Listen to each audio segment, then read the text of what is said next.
La deuxième attaque a été différente, parce que là, les Iraniens ont, ont testé les défenses antiaériennes d'Israël. Et vous savez qu'ils avaient envoyé 6 missiles hypersoniques et que ces 6 missiles hypersoniques avaient directement atteint leur cible malgré l'effort de protection de l'ensemble des alliés occidentaux, y compris la France, qui avait mobilisé son armée pour intercepter les missiles iraniens. Mais n'y était pas arrivé. Personne n'y était arrivé.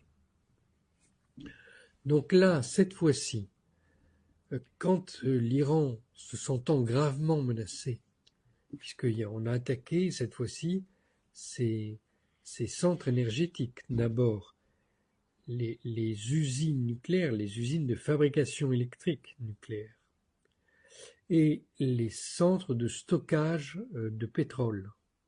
C'est les deux grandes cibles qu'ont attaqué les Israéliens. Donc, ils savent que s'ils n'ont plus d'énergie, ils n'ont plus de quoi vivre. Ils savent très bien que eux, ils n'ont pas de bombe atomique. On ne peut pas détruire leur bombe atomique, ça c'est ridicule. Donc, ils ont donc eux décidé d'attaquer la même chose en Israël. Ils ont donc détruit plusieurs stocks d'hydrocarbures en Israël et ils ont également attaqué les deux usines nucléaires israéliennes qui, elles, sont des usines militaires. Donc ça, c'est quelque chose qui paraissait impossible. Pourtant, ça a eu lieu. Vous n'en avez pas entendu parler, ou vous en avez entendu parler d'une manière un peu vague, tout simplement parce que la censure militaire, qui était déjà extrêmement forte en Israël, est aujourd'hui écrasante. Vous pouvez constater que depuis,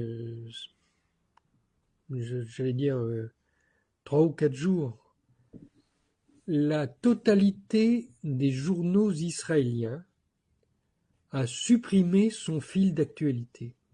Vous aviez dans tous les journaux israéliens, sur leur site internet, une rubrique avec les dernières nouvelles qui paraissaient à toute vitesse.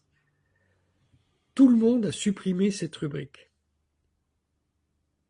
Parce qu'il ne peut pas y avoir de contrôle permanent de la censure militaire sur une rubrique comme ça.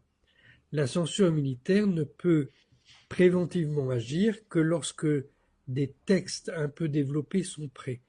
Mais si vous envoyez une dépêche en disant « il y a eu un missile qui a touché la centrale nucléaire de Dimona », ça prendra 5 lignes, et là, la censure militaire n'aura pas le temps d'agir. Donc, on a préféré couper ces fils. Ça, c'est un signe extrêmement grave. Je pense que l'État d'Israël est aujourd'hui le seul au monde à avoir coupé ses fils d'actualité sur tous ses sites internet d'actualité.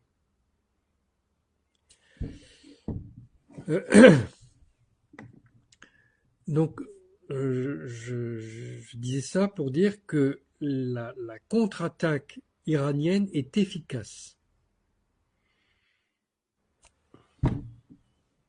Et il n'y a jamais eu de contre-attaque efficace en Israël jusqu'à celle-ci. C'est la première fois que ça arrive. C'est la première fois qu'en Israël, des gens voient leur maison bombardée de cette manière. Bon, il y avait eu des bombardements du Hamas et du Hezbollah sur les deux frontières de Gaza et du Liban, mais jamais de bombardement à Tel Aviv ou à Jérusalem. Jamais il y avait eu ça. Et là, ce sont des bombardements qui ont visé des cibles militaires, mais qui ont aussi détruit des immeubles civils alentour de ces cibles militaires. Donc pour la première fois, les Iraniens voient ce que peuvent être des dégâts de bombardement. Ils, ils ne comprenaient pas ce qui se passait à Gaza puisqu'ils n'avaient jamais vécu ça. Mais là, ça leur arrive.